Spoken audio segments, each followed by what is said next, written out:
हरि बोल भक्तों, हरि बोल, हरि बोल, हरि बोल। बोलो श्री बांके बिहारी लाल की जय। बरसाने की महारानी श्री राधा रानी की जय। राधे राधे। हरि भक्तों, आज हम उत्पन्ना एकादशी की कथा का श्रवण करेंगे। मार्गशीर्ष माह की पहली एकादशी अर्थात उत्पन्ना एकादशी और मुहूर्त। हरि बोल। इस वर्ष उत्पन्ना एकादशी 8 दिसंबर अर्थात शुक्रवार को पड़ रही है। उत्पन्ना एकादशी को उत्पत्ति एकादशी नाम से भी जाना जाता है। उत्पन्ना एकादशी के इस शुभ दिवस पर भगवान श्री विष्णु के भक्त उपवास रखते हैं और भगवान श्री विष्णु की पूजा करते हैं। यह एकादशी मार्गशीर्ष मास के कृष्ण पक्ष की 11वीं तिथि को मनाई जाती है। हरि भक्तों, पूरे वर्ष में 24 एकादशी आती हैं और हर मास में 2 एकादशी पड़ती है। हर एकादशी का खास महत्व है।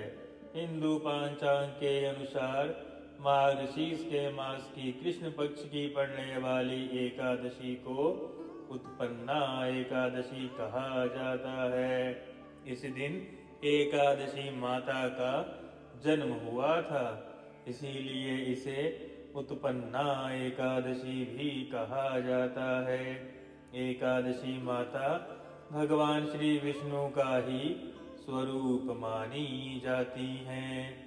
इस दिन भगवान श्री विष्णु की पूजा की जाती है, व्रत रखा जाता है। कहते हैं मार्गशीर्ष के माह की यह एकादशी भगवान श्री विष्णु को अति प्रिय है। कथा के प्रारंभ से भक्तों, सबसे पहले उत्पन्ना एकादशी व्रत के शुभ मुहूर्त का श्रवण करें। एकादशी की तिथि का प्रारंभ 8 दिसंबर को सुबह 5:06 से होगा और समापन 9 दिसंबर सुबह 6:31 पर होगा। उदया तिथि के अनुसार उदया एकादशी अर्थात उत्पन्ना एकादशी का व्रत 8 दिसंबर को ही रखा जाएगा और पारण 9 दिसंबर दोपहर 1:16 पर। भक्तों ध्यान दें, इस वर्ष उत्पन्ना एकादशी के पारण का समय दोपहर में है, प्रातः नहीं। दोपहर 1:16 से लेकर 3:20 पर होगा। हरि बोल। उत्पन्ना एकादशी के दिन प्रातः जल्दी उठकर स्नान आदि करके निवृत्त हो जाएं। इसके पश्चात मंदिर की सफाई करने के पश्चात दीप जलाएं। भगवान श्री विष्णु का गंगा जल से अभिषेक करें और फिर उन्हें नारियल, सुपारी, फल, लौंग, धूप, पंचामृत, अक्षत, चंदन और मिष्ठान अर्पित करें और इसके पश्चात भगवान की आरती करें और भोग लगाएं।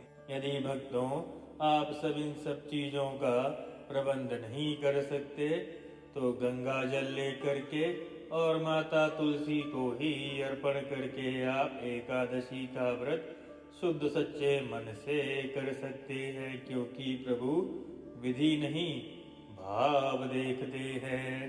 भाव ही प्रथम साक्षी है। हरि बोल। इस बात का विशेष ध्यान रखें कि भगवान को केवल सात्विक चीजों का ही भोग लगाया जाता है और स्वयं भी केवल सात्विक चीजों का ही सेवन करना चाहिए।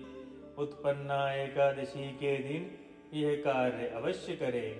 पहला, उत्पन्ना एकादशी के दिन भगवान श्री विष्णु और माता लक्ष्मी की विधिवत पूजा करे।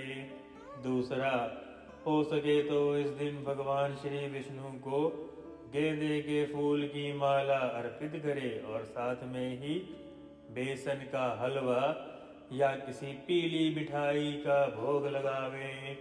एकादशी पर पीले फलों, अन्न और वस्त्रों का दान करें। चौथा, एकादशी के दिन दक्षिणावर्ती शंख की पूजा अवश्य करें और शंख में जल भरकर घर में छिड़काव करें। पांचवा, एकादशी के दिन प्रातः भगवान की पूजा के पश्चात पीपल के वृक्ष के पास जाकर उस पर कच्चा दूध चढ़ावें। सातवां, इस दिन भगवान श्री विष्णु को केसर वाली खीर चढ़ाए और उसमें तुलसी दल अवश्य डाले। भोग लगी खीर का प्रसाद गरीब बच्चों और गरीब व्यक्तियों को अवश्य खिलावें। और अंत में विष्णु सहस्त्र नाम या फिर महामंत्र, अर्थात यह वह मंत्र है जिसका श्रवण करके भक्त प्रहलाद और ध्रुव भी नारद मुनि के शिष्य बनकर परम कल्याण को प्राप्त हुए। यह मंत्र है ओम नमो भगवते वासुदेवाय। भक्तों ध्यान दें, यह ओम नहीं है। ओम 2 अक्षरा मंत्र है जो कि अशुद्ध है। शुद्ध मंत्र है 3 अक्षरा। भगवान ने श्रीमद् भगवद गीता के उपदेश में भी अक्षर ब्रह्म योग में खुद को 3 अक्षरा मंत्र अर्थात इस अक्षर को भी अपना स्वरूप बताया है। और श्रीमद् भागवत महापुराण में प्रत्येक स्कंद में इसकी व्याख्या मिलती है। और एकादश स्कंद में प्रभु ने 18वें अध्याय से लेकर 25वें अध्याय तक कई बार खुद को 3 अक्षरा मंत्र का ही स्वरूप बतलाया है। इसका शुद्ध उच्चारण है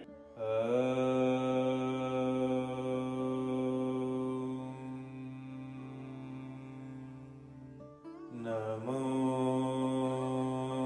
भगवते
इस मंत्र का 108 बार श्रवण करें। हरि बोल। यदि आपके पास माला नहीं है तो कोई बात नहीं, क्योंकि माला केवल एक माध्यम मात्र है। आत्मा की शुद्धि के लिए अंतर्मुखी होकर के अर्थात आत्मा ही परमात्मा का स्वरूप है। नेत्र बंद करके प्रभु का अपने मन में ध्यान करके 108 बार जाप करें। हरि बोल। आइए भक्तों, अब एकादशी व्रत के इस महात्म्य की कथा का श्रवण करें। यह एकादशी कथा का महात्म्य गीता प्रेस द्वारा प्रकाशित पुस्तक एकादशी महात्म्य से लिया गया है और पद्म पुराण में से लिया गया है। पद्म पुराण में एकादशी के महात्म्य की संपूर्ण कथा का विवरण मिलता है। जिस समय धर्मात्मा राजा युधिष्ठिर पंचम अश्वमेघ यज्ञ का स्नान कर चुके थे, उस समय उन्होंने यदुवंशावंतस भगवान श्री कृष्ण से इस प्रकार प्रश्न किया। युधिष्ठिर बोले, प्रभु, नक्त व्रत तथा एक भुक्त व्रत का पुण्य एवं फल क्या है जनार्दन, यह सब मुझे बतलाइए। भगवान श्री कृष्ण ने कहा, हे कुंती नंदन, हेमंत ऋतु में जब परम कल्याणमय मार्गशीर्ष का मास आवे, तब उसके कृष्ण पक्ष की द्वादशी तिथि को उपवास अर्थात व्रत करना चाहिए। उसकी विधि इस प्रकार है, दृढ़ता पूर्वक उत्तम व्रत का पालन करने वाला शुद्ध चित्त पुरुष दशमी को सदा एक भुक्त रहे अथवा शौच संतोष आदि नियमों के पालन पूर्वक नक्त व्रत के स्वरूप को जानकर उसके अनुसार केवल एक बार भोजन करे। दिन के 8वें भाग में जब सूर्य का तेज मंद पड़ जाता है, उसे नक्त जानना चाहिए। रात को भोजन करना नक्त नहीं है, अर्थात सूर्य अस्त के पश्चात भोजन नहीं करना चाहिए। यदि आपने नक्त व्रत रखा है, अर्थात एक समय भोजन करने का प्रण लिया है, तो सूर्यास्त से पूर्व ही कर लेना चाहिए। गृहस्थ के लिए तारों के दिखाई देने पर नक्त भोजन का विधान है और सन्यासी के लिए 8वें भाग में, क्योंकि उसके लिए रात में भोजन का निषेध है। किसके लिए? सन्यासी के लिए, गृहस्थ के लिए नहीं। आगे भगवान श्री कृष्ण कहते हैं, कुंती नंदन, दशमी की रात व्यतीत हो जाने पर एकादशी को प्रातः काल व्रत करने वाला पुरुष व्रत का नियम ग्रहण करे और प्रातः तथा मध्याह्न को पवित्रता के लिए स्नान करे। कुएं का स्नान निम्न श्रेणी का है, बावली में स्नान करना मध्यम, पोखर में उत्तम और नदी में स्नान उससे भी उत्तम माना गया है। जहाँ जल में खड़ा होने पर जल जंतुओं को पीड़ा हो, वहाँ स्नान करने पर पाप और पुण्य बराबर हो जाते हैं। यदि जल को छानकर शुद्ध कर लें तो घर पर भी स्नान करना उत्तम माना गया है। इसीलिए हे पांडव श्रेष्ठ, घर पर उक्त विधि से स्नान करें। स्नान के पहले निम्नांकित मंत्र पढ़कर शरीर में मृतिका लगा लें। अश्वक्रांते रथक्रांते विष्णु क्रांते वसुंधरे, मृत के हर में पापम यन्म्या पूर्व संचितम। वसुंधरे, तुम्हारे ऊपर अश्व और रथ चला करते हैं। भगवान विष्णु ने भी वामन अवतार धारण कर तुम्हें अपने पैरों से नापा था। मृतके अर्थात हे पृथ्वी माता, मैंने पूर्व काल में जो भी पाप संचित किए हैं, उस पाप को हर लो। व्रती पुरुष को चाहिए कि वह एकाचित और दृढ़ संकल्प होकर क्रोध तथा लोभ का परित्याग करे। अंत्यज, पाखंडी, मिथ्यावादी, ब्राह्मण निंदक, आगम्य स्त्री के साथ गमन करने वाले, अन्याय दुराचारी, पर धनहारी और पर स्त्रीगामी मनुष्यों से वार्तालाप ना करे। हरि भक्तों, मौन सर्वोत्तम है, अर्थात आप मुख का मौन भी रख सकते हैं। भगवान केशव की पूजा करके उन्हें नैवेद्य का भोग लगाएं। घर में भक्ति युक्त मन से दीपक जलाकर रखें। पार्थ, उस दिन निद्रा और मैथुन का परित्याग करें, अर्थात रात में जगराता करें। धर्मशास्त्र से मनोरंजन करते हुए संपूर्ण दिन व्यतीत करें। नृप श्रेष्ठ भक्ति युक्त होकर रात्रि में जागरण करें। ब्राह्मणों को सामर्थ्य अनुसार दक्षिणा दें और प्रणाम करके उनसे त्रुटियों के लिए क्षमा मांग लें। जैसे कृष्ण पक्ष की एकादशी है, वैसे ही शुक्ल पक्ष की भी है। इसी विधि से उसका भी व्रत करना चाहिए। पार्थ, द्विज को उचित है कि वह शुक्ल और कृष्ण पक्ष की एकादशी के व्रती लोगों में भेद बुद्धि न करे। शंखोधाती तीर्थ में स्नान करके भगवान गदाधर का दर्शन करने से जो पुण्य प्राप्त होता है तथा संक्रांति के अवसर पर 4 लाख का दान देकर जो पुण्य प्राप्त किया जाता है, वह सब एकादशी के व्रत की 16वीं कला के बराबर भी नहीं है।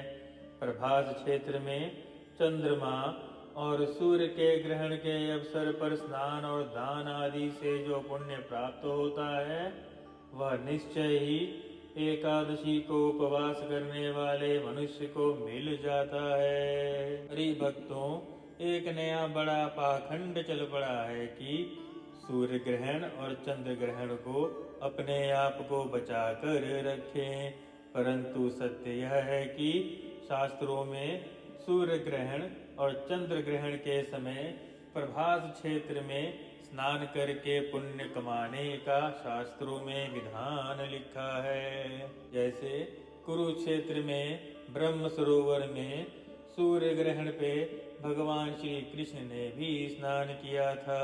हरि बोल। और सूर्य ग्रहण के समय यहाँ बहुत बड़ा मेला भी लगता है। हरि बोल। इसीलिए शास्त्रों का श्रवण अति आवश्यक है। केदार क्षेत्र में जल पीने से पुनर्जन्म नहीं होता, एकादशी का भी ऐसा ही महात्म्य है। यह भी गर्भवास का निवारण करने वाली है। पृथ्वी पर अश्वमेघ यज्ञ का जो फल होता है, उससे 100 गुना अधिक फल एकादशी व्रत करने वाले को मिलता है। जिसके घर में तपस्वी एवं श्रेष्ठ ब्राह्मण भोजन करते हैं, उसको जिस फल की प्राप्ति होती है, वह एकादशी व्रत करने वाले को भी अवश्य मिलता है। वेदांगों के परागामी विद्वान ब्राह्मणों को सहस्त्र गोदान करने से जो पुण्य प्राप्त होता है, उससे 100 गुना पुण्य एकादशी व्रत करने वाले को प्राप्त होता है। हरि भक्तों, यहाँ वेदांगों के परागामी ब्राह्मणों की बात की गई है, अर्थात जिन्हें वेदों का ज्ञान हो। इस प्रकार वृत्ति को वह पुण्य प्राप्त होता है जो देवताओं के लिए भी दुर्लभ है। रात को भोजन कर लेने पर उससे आधा पुण्य प्राप्त होता है और दिन में एक बार भोजन करने से देहधारियों को नक्त भोजन का आधा फल मिलता है। जीव जब तक भगवान श्री विष्णु के प्रिय दिवस एकादशी को उपवास नहीं करता, तभी तक तीर्थ, दान और नियम अपने महत्व की गर्जना करते हैं। इसीलिए हे पांडव श्रेष्ठ, तुम इस व्रत का अनुष्ठान करो। कुंती नंदन, यह गोपनीय एवं उत्तम व्रत है जिसका मैंने तुमसे वर्णन किया है। हजारों यज्ञों का अनुष्ठान भी एकादशी व्रत की तुलना नहीं कर सकता। युधिष्ठिर ने पूछा, भगवन, पुण्यमयी एकादशी तिथि कैसे उत्पन्न हुई? इस संसार में क्यों पवित्र मानी गई तथा देवताओं को कैसे प्रिय हुई? हरि बोल। श्री भगवान बोले, हे कुंती नंदन, प्राचीन समय की बात है। सतयुग में मूर नाम का दानव रहता था। वह बड़ा ही अद्भुत, अत्यंत रौद्र तथा संपूर्ण देवताओं के लिए भयंकर था। उस काल रूपधारी दुरात्मा महासुर ने इंद्र को भी जीत लिया था। संपूर्ण देवता उससे परास्त होकर स्वर्ग से निकाले जा चुके थे और शंकित तथा भयभीत होकर पृथ्वी पर विचरा करते थे। एक दिन सब देवता महादेव जी के पास गए। वहां इंद्र ने भगवान शिव के आगे सारा हाल कह सुनाया। इंद्र बोले, महेश्वर, ये देवता स्वर्गलोक से भ्रष्ट होकर पृथ्वी पर विचर रहे हैं। मनुष्यों में रहकर इनकी शोभा नहीं होती। देव, कोई उपाय बतलाइए। देवता किसका सहारा लें? महादेव जी ने कहा, देवराज, जहाँ सबको शरण देने वाले, सबकी रक्षा में तत्पर रहने वाले जगत के स्वामी भगवान गरुड़ ध्वज विराजमान हैं, वहां जाओ। वे तुम सब लोगों की रक्षा करेंगे। भगवान श्री कृष्ण कहते हैं, युधिष्ठिर, महादेव जी की यह बात सुनकर परम बुद्धिमान देवराज इंद्र संपूर्ण देवताओं के साथ वहां गए। भगवान गदाधर क्षीर सागर के जल में सो रहे थे। उनका दर्शन करके इंद्र ने हाथ जोड़कर स्तुति आरंभ की। इंद्र बोले, देव देवेश्वर, आपको नमस्कार है। देवता और दानव दोनों ही आपकी वंदना करते हैं। पुंडरीकाक्ष, आप दैत्यों के शत्रु हैं। मधुसूदन, हम लोगों की रक्षा कीजिए। जगन्नाथ, अर्थात हे सारे जगत के नाथ जगन्नाथ, संपूर्ण देवता मूर नाम के दानव से भयभीत होकर आपकी शरण में आए हैं। भक्त वत्सल, हमें बचाइए। देव देवेश्वर, हमें बचाइए। जनार्दन, हमारी रक्षा कीजिए। दानवों का विनाश करने वाले हे कमल नयन, हमारी रक्षा कीजिए। प्रभु, हम सब लोग आपके समीप आए हैं, आपकी ही शरण में आ पड़े हैं। भगवन, शरण में आए हुए देवताओं की सहायता कीजिए।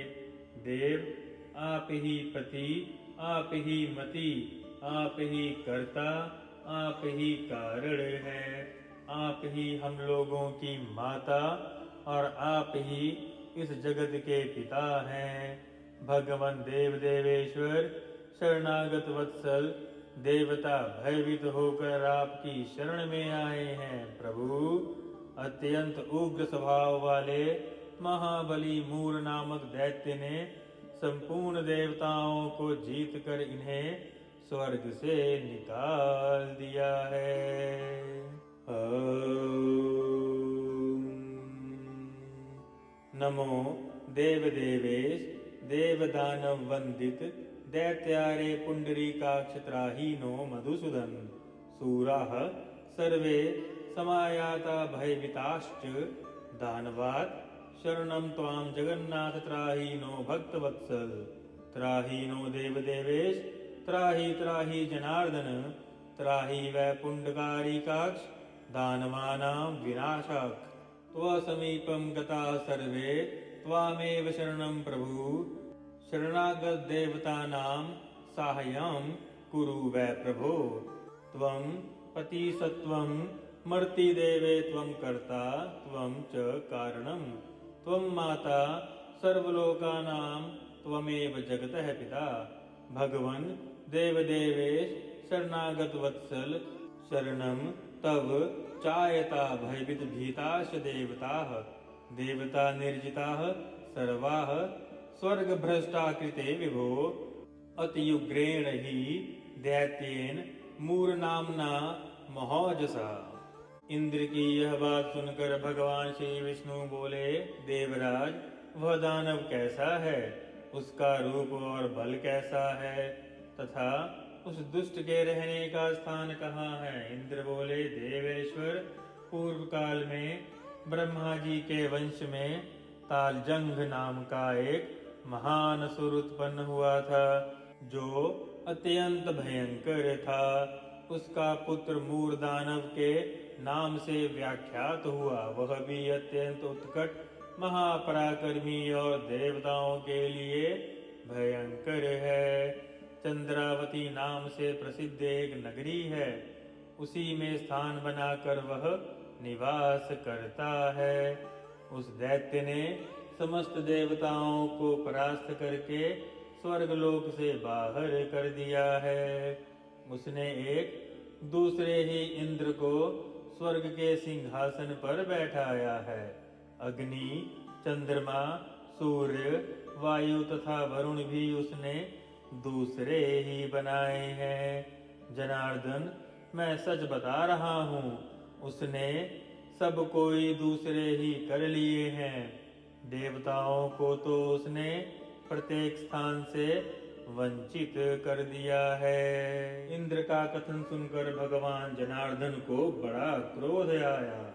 वे देवताओं को साथ लेकर चंद्रावतीपुर में गए। देवताओं ने देखा दैत्यराज बारंबार गर्जना कर रहा है।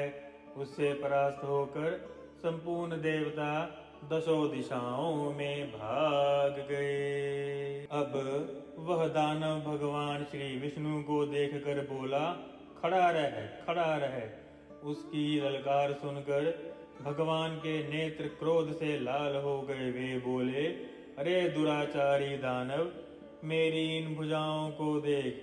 यह कहकर श्री विष्णु ने अपनी दिव्य बाणों से सामने आए हुए दुष्ट दानव को मारना आरंभ किया। दानव भय से विद्दल हो उठा।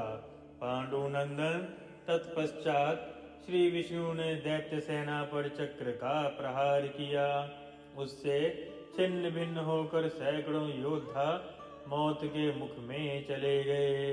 इसके बाद भगवान मधुसूदन बद्रिकाश्रम को चले गए। वहां सिंहावती नाम की गुफा थी जो 12 योजन लंबी थी। पांडुनंदन, उस गुफा में एक ही दरवाजा था। भगवान श्री विष्णु उसी में सो रहे थे। दानव मूर भगवान को मार डालने के उद्योग में लगा था। वह उनके पीछे पड़ा रहा।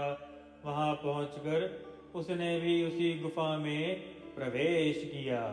वहां भगवान को सोते देखकर उसे बड़ा हर्ष हुआ। उसने सोचा, यह दानवों को भय देने वाला देवता है, अतः निसंदेह इसे मैं मार डालूंगा। युधिष्ठिर, दानव के इस प्रकार विचार करते ही भगवान श्री विष्णु के शरीर से एक कन्या उत्पन्न हुई जो बड़ी ही रूपवती, सौभाग्यशालिनी तथा दिव्य अस्त्र शस्त्रों से सुसज्जित थी। वह भगवान के तेज के अंश से उत्पन्न हुई थी। उसका बल और पराक्रम महान था। युधिष्ठिर, दानवराज मूर ने उस कन्या को देखा।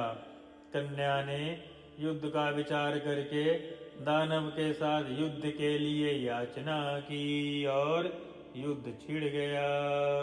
यह भगवान श्री विष्णु के शरीर से अर्थात शरीर के तेज से उत्पन्न हुई कन्या सब प्रकार से युद्ध कला में निपुण थी। वह मूर नामक महान असुर उसके हुंकार मात्र से राख का ढेर हो गया। दानव के मारे जाने पर भगवान श्री विष्णु जाग उठे। उन्होंने दानव को धरती पर पड़ा देख पूछा, मेरा यह शत्रु अत्यंत उग्र और भयंकर था, किसने इसका वध किया है? कन्या बोली, स्वामी, आपके ही प्रसाद से मैंने इस महान दैत्य का वध किया है। हरि बोल। श्री भगवान ने कहा, कल्याणी, तुम्हारे इस कर्म से तीनों लोकों के मुनि और देवता आनंदित हुए हैं। अतः तुम्हारे मन में जैसी रुचि हो उसके अनुसार मुझसे कोई भी वर मांग लो। देव दुर्लभ होने पर भी मैं वह वर तुम्हें अवश्य दूंगा, इसमें तनिक भी संदेह नहीं। वह कन्या साक्षात एकादशी ही थी। उसने कहा, प्रभु, यदि आप प्रसन्न हैं तो मैं आपकी कृपा से सब तीर्थों में प्रधान, समस्त विघ्नों का नाश करने वाली तथा सब प्रकार की सिद्धि देने वाली हूँ। प्रिय भक्तों, सुने माता एकादशी ने प्रभु से कौन सा आशीर्वाद मांगा। उन्होंने कहा, यदि आप हमसे प्रसन्न हैं तो मैं आपकी कृपा से सभी तीर्थों में प्रधान, समस्त विघ्नों का नाश करने वाली तथा सब प्रकार की सिद्धि देने वाली हो जाऊं। इसीलिए एकादशी का महत्व अत्यंत अधिक है।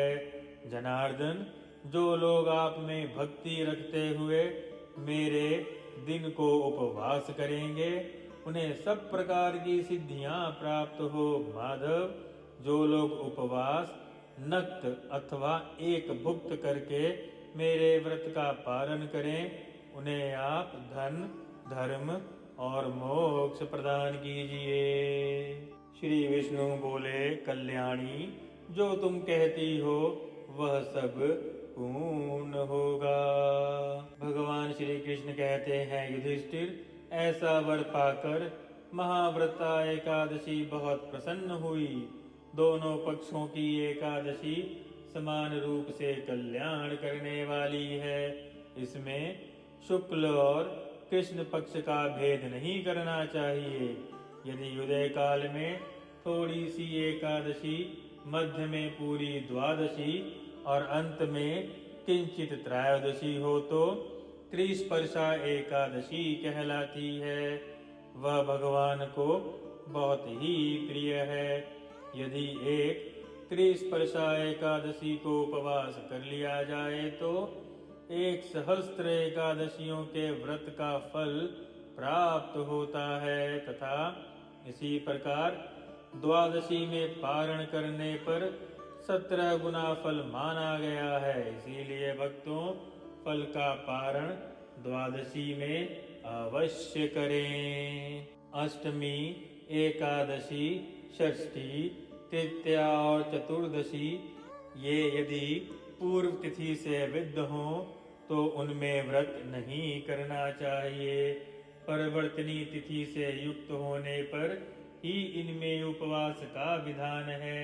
इसीलिए भक्तों, कई व्रत में पांचांग की एकादशी को व्रत ना करके उसके अगले दिन रखा जाता है।